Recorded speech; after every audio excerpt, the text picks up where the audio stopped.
जीत ले हम सारी दुनिया। बीच हमें आज बोने दो, रोज उसे थोड़ा बढ़ने दो। छू लेंगे आकाश हम, मन के विचार हकीकत बने। सिद्धि फल से आनंद देंगे, कोशिश कर बढ़े, सोच बुलंद करे।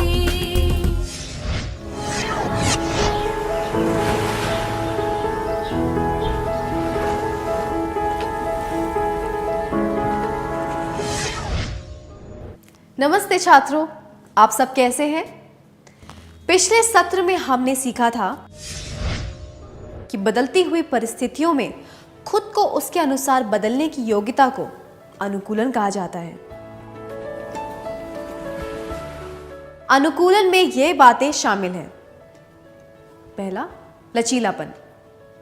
दूसरा, मुश्किलों का सामना करने के लिए तैयार रहना। तीसरा, बदलाव के प्रति सकारात्मक दृष्टिकोण होना। जीवित रहने के लिए और विकसित होने के लिए विश्लेषण करना, स्वीकारना और अनुकूलन करना जरूरी होता है। अनुकूलन के पहले दो चरण हैं इनकार करना और गुस्सा। इस सत्र में हम अनुकूलन के अन्य चरणों के बारे में सीखेंगे। आपको याद है, नलिनी ने गुस्से में आकर शादी में अकेले जाने से मना कर दिया था। आइए अब देखते हैं कि उसके साथ क्या हुआ।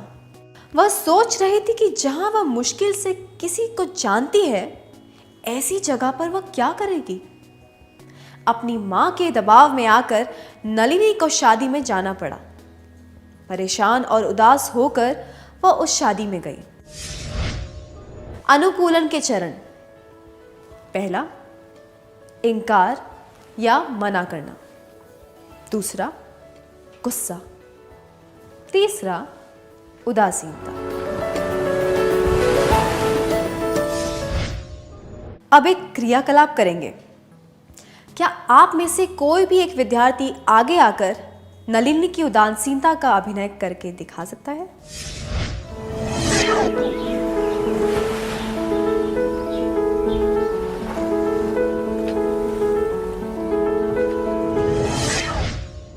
धन्यवाद। अब एक और परिस्थिति पर ध्यान देते हैं। सुचित्रा की मां का स्थानांतरण हो गया और उसे दिल्ली जाने को कहा गया। यह तय हुआ कि उसका परिवार भी दिल्ली चला जाएगा। सुचित्रा बचपन से जयपुर में ही रह रही है और एक ही स्कूल में पढ़ी है। स्थानांतरण की बात सुनकर वह बहुत परेशान हो गई। अपने परिवार के साथ जब वह दिल्ली चली गई, तब उसे अपने दोस्तों की बहुत याद आई। वह बहुत ही निराश रहने लगी और उसने खुद के चारों ओर जैसे एक कवच बना लिया। वह कक्षा में किसी से भी बात नहीं करती थी। एक हंसमुख व्यक्ति से वह एक अप्रसन्न और शांत व्यक्ति बन गई। सुचित्रा की निराशा के पीछे क्या कारण था? पहला, नए स्कूल और नए दोस्तों को स्वीकार न कर पाना। दूसरा, दूसरों की बेरुखी। तीसरा, उसके पुराने स्कूल ने उसे जाने की अनुमति दे दी थी।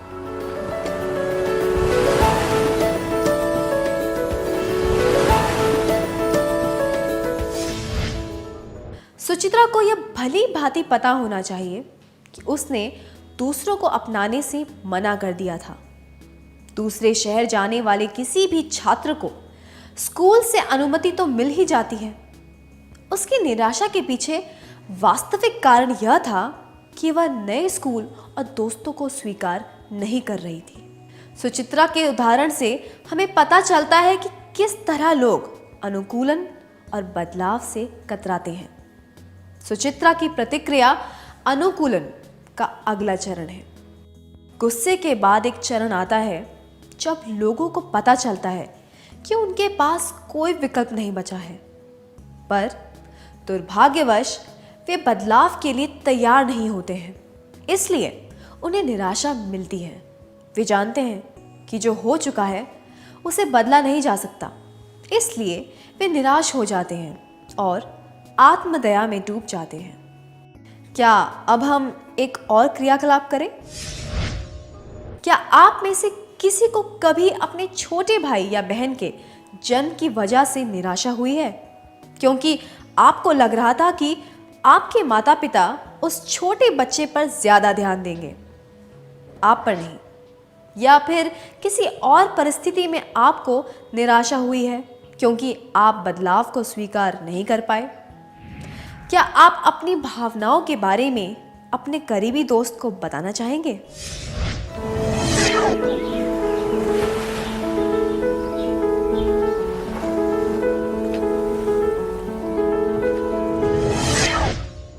धन्यवाद।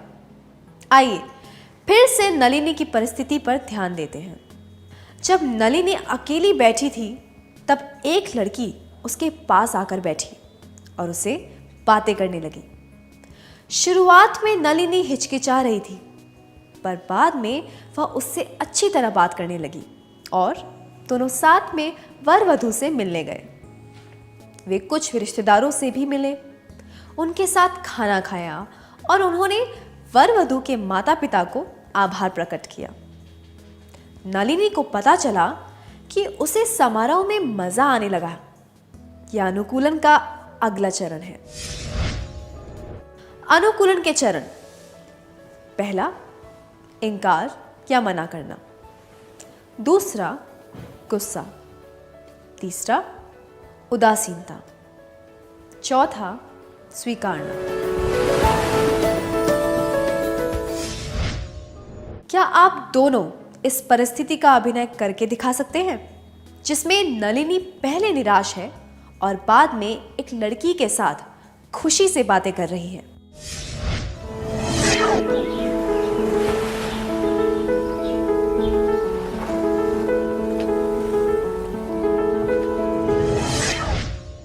बहुत बढ़िया, धन्यवाद।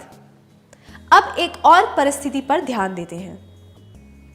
रेवती की पड़ोसन और उसकी अच्छी सहेली कमला किसी दूसरे शहर में चली गई है। उसके पड़ोस में जो नए लोग रहने आए हैं वे तमिलनाडु से हैं। उनके यहाँ एक लड़की है, ललिता, जो रेवती की उम्र की है पर दूसरे स्कूल में पढ़ती है। रेवती को कमला की बहुत याद आती है क्योंकि उन दोनों की पसंद एक जैसी थी। उदासीनता से बचने के लिए रेवती को क्या करना चाहिए? पहला, ललिता से दोस्ती करना शुरू कर देना चाहिए। दूसरा, अपने माता पिता को मनाना चाहिए कि वे उस शहर में चले जाएं जहां कमला रहती है। तीसरा, कमला को चिट्ठी लिखकर उसे वापस बुलाना चाहिए।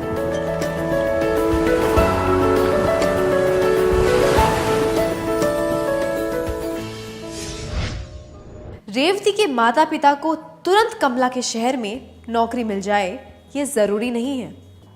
यह भी जरूरी नहीं है कि कमला वापस आ जाए। अगर ऐसा हो भी जाए तो यह संभव नहीं होगा कि भविष्य में कमला और रेवती हमेशा साथ रहे। इसलिए रेवती को यह बदलाव स्वीकार कर लेना चाहिए और जल्द से जल्द इस परिस्थिति के अनुकूल हो जाना चाहिए। कई लोगों को बदलती परिस्थिति के अनुसार अनुकूल होने में बहुत समय लगता है। अनुकूलन का अगला चरण है स्वीकार करना, इनकार करना, गुस्सा और निराशा के बाद लोग मन महसूस कर बदलाव को स्वीकार कर लेते हैं। इस चरण पर लोग नए वातावरण को अपनाने के तरीकों के बारे में सोचने लगते हैं और अपनी पुरानी धारणाओं को छोड़ने लगते हैं। वे नए लोगों को अपने जीवन में अपनाने लगते हैं। मुकेश और उसके दोस्त फुटबॉल खेलने वाले थे और तभी बारिश होने लगी। इसलिए उन्होंने तय किया कि वे शतरंज, कैरम, लूडो इत्यादि खेलेंगे जो अंदर बैठकर खेले जा सकते हैं। क्या आपने कभी किसी बदलाव को स्वीकार किया है क्योंकि आपके पास कोई विकल्प नहीं था? क्या आप इसके बारे में सबको बताना चाहेंगे?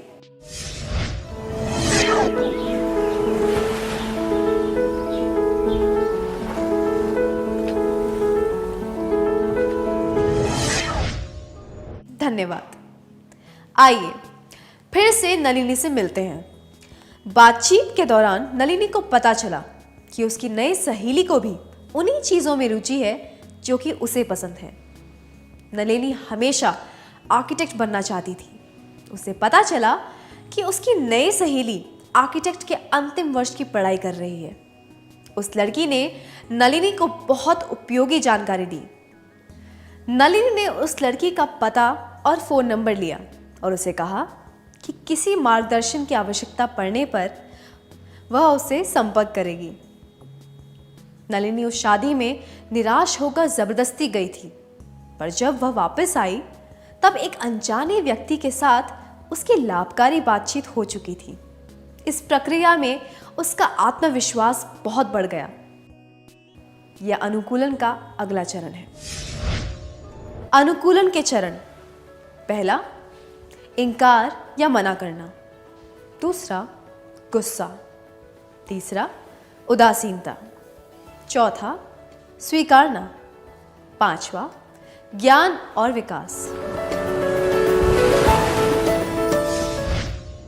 अब एक और परिस्थिति। रवि एक स्कूल में पढ़ता था जहां सिर्फ 10वीं तक ही कक्षाएं थी। 11वीं कक्षा के लिए उसे दूसरे स्कूल में जाना पड़ा। उसके पास अब एक ही विकल्प था, अपने कस्बे से 100 किलोमीटर दूर एक स्कूल में जाना जहां उसे छात्रावास में रहना था। घर में मां के हाथ से बना गरम गरम खाना खाने के बाद उसे छात्रावास की कैंटीन का खाना बिल्कुल पसंद नहीं आ रहा था। कुछ महीनों के बाद उसे छात्रावास में रहने के फायदों का एहसास हुआ। हमने इससे क्या सीखा? पहला, छात्रावास का खाना घर के खाने से बेहतर होता है। दूसरा, नए अनुभवों से हमें ज्ञान मिलता है और हमारा विकास होता है। तीसरा, सबको अपने घर से 100 किलोमीटर दूर एक स्कूल में जाना चाहिए।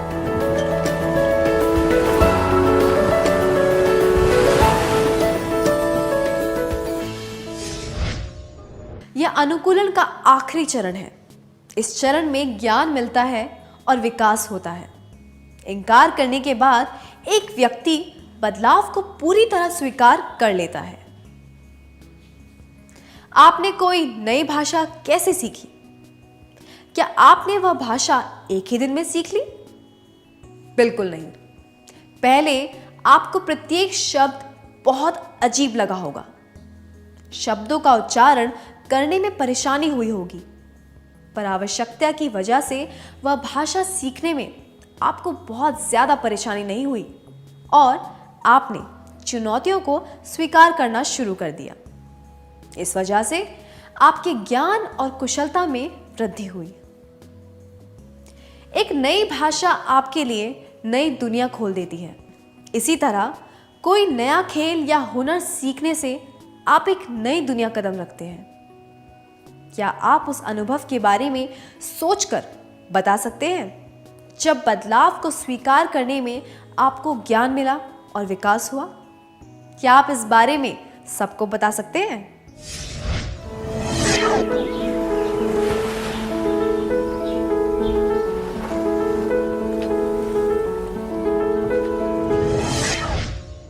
अपने अनुभव के बारे में बताने के लिए धन्यवाद। जब लोग बदलाव को स्वीकार कर लेते हैं और बदलाव को सकारात्मक रूप से देखते हैं, तो वे नई परिस्थिति के अनुकूल होना सीख लेते हैं। उनका ध्यान अपने प्रयासों पर होता है, बदलाव पर नहीं। शुरुआत में होने वाली परेशानी पर भी वे ज्यादा ध्यान नहीं देते, पर दुर्भाग्यवश कुछ परिस्थितियों में ये चरण बहुत लंबे होते हैं और कुछ लोग ज्ञान व विकास के चरण तक कभी नहीं पहुंच पाते। ऐसे लोग बदलाव का सामना करने में खुद को समर्थ नहीं समझते। कुछ लोग निराशा में डूब जाते हैं और इस प्रक्रिया में वे बहुत कुछ खो देते हैं और दूसरों को भी कष्ट पहुंचाते हैं। ऐसे लोग कुछ इस तरह सोचते हैं, मुझे इस बदलाव को एक मौका देना चाहिए। अगर सब ठीक रहा तो हम आगे बढ़ जाएंगे, नहीं तो हिम्मत हार देंगे। इस तरह वे शायद धीरे धीरे बदलाव को अपना लेते हैं। फायदों को देखते हुए ये लोग स्वेच्छा से बदलाव को स्वीकार कर लेते हैं और परिस्थिति के अनुकूल हो जाते हैं। दुनिया में जितना भी विकास हुआ है वह इसी वजह से हुआ है कि लोगों ने बदलाव को स्वेच्छा से स्वीकार किया है। अनुकूलन में बहुत ताकत होती है। क्या आपने किसी भी बदलाव के लिए खुद को मानसिक रूप से तैयार कर लिया है? चलिए, क्या अब हम आज के सत्र का सार संक्षेप कर लें?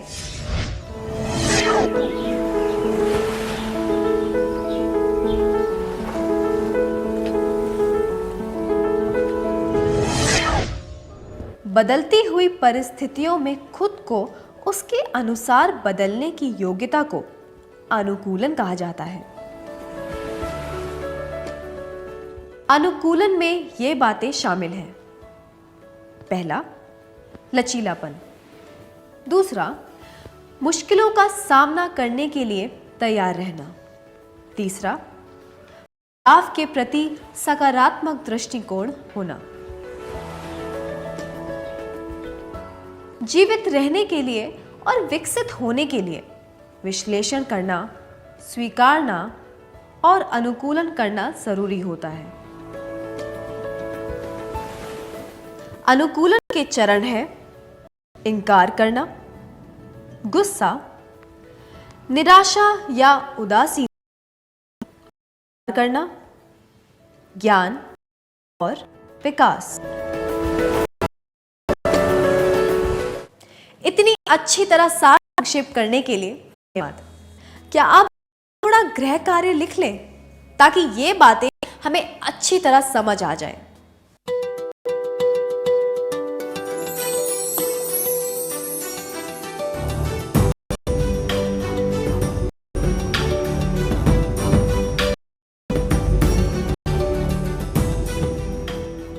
प्रश्न 1, आपने और आपके दोस्तों ने 11वीं कक्षा में विज्ञान चुना और एक साथ अपने पत्र स्कूल में जमा किए।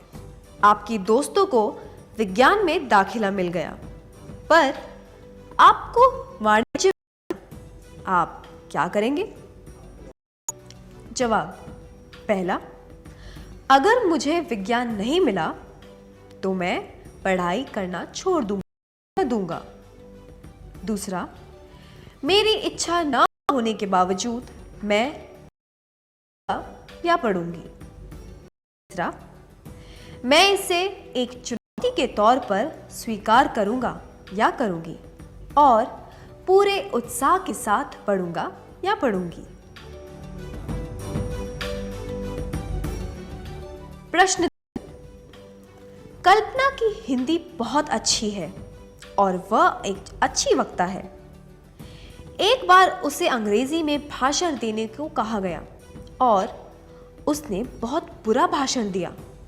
अगर भविष्य में उसे फिर से अंग्रेजी में भाषण देने को कहा जाए तो उसे क्या करना चाहिए?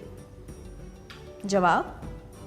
पहला, उसे कड़ी मेहनत करनी चाहिए और अपनी अंग्रेजी सुधारनी चाहिए। दूसरा, उसे केवल हिंदी में ही बोलना चाहिए। तीसरा, उसे एक अनुवादक की सहायता लेनी चाहिए।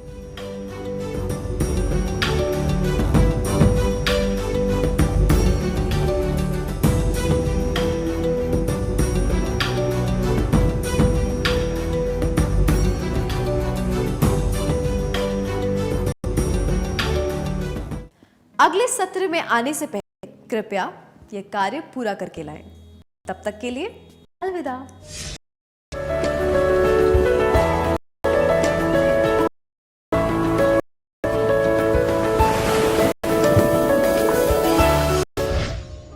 नमस्ते विद्यार्थियों, मुझे यकीन है कि आपने गृह कार्य पूरा कर लिया होगा। क्या अब हम उत्तर जांच लें?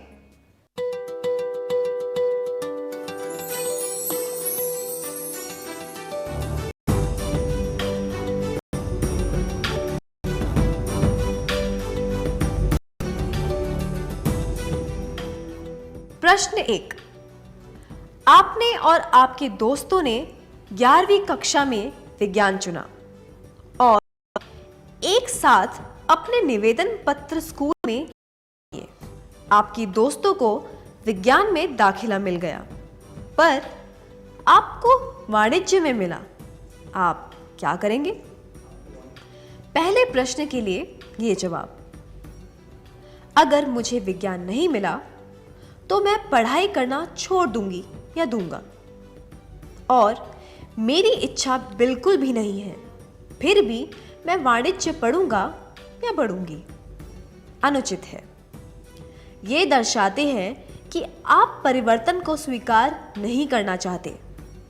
यह जवाब मैं इसे एक चुनौती के तौर पर स्वीकार करूंगा या करूंगी और पूरे उत्साह के साथ पढ़ूंगा या पढ़ूंगी उचित है। यह दर्शाता है कि आप परिस्थिति को स्वीकार करके कुछ सीखना चाहते हैं और अपनी पहचान बनाना चाहते हैं। आपका जवाब क्या है?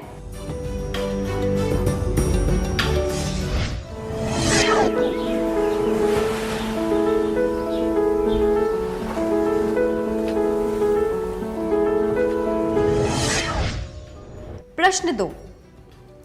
कल्पना की हिंदी बहुत अच्छी है और वह एक अच्छी वक्ता है।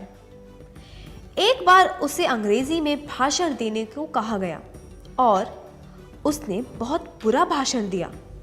अगर भविष्य में उसे फिर से अंग्रेजी में भाषण देने को कहा जाए तो उसे क्या करना चाहिए?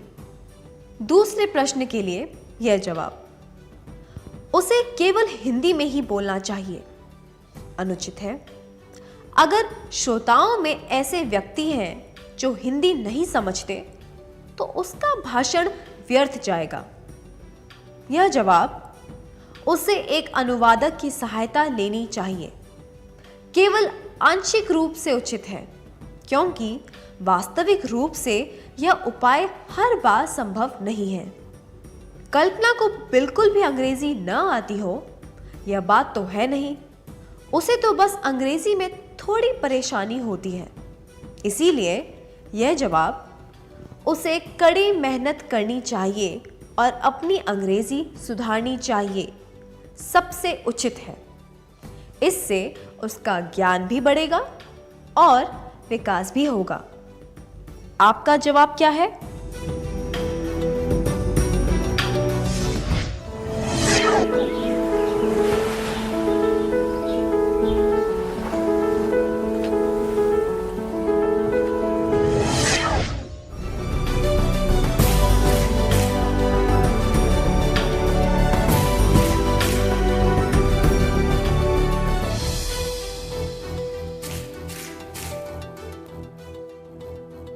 जिन विद्यार्थियों के जवाब सही थे उन्हें बधाई हो। बाकी विद्यार्थियों को हमारी शुभकामनाएं कि वे अगली बार सही जवाब दे सकें। क्या अब हम अगला सत्र शुरू करें?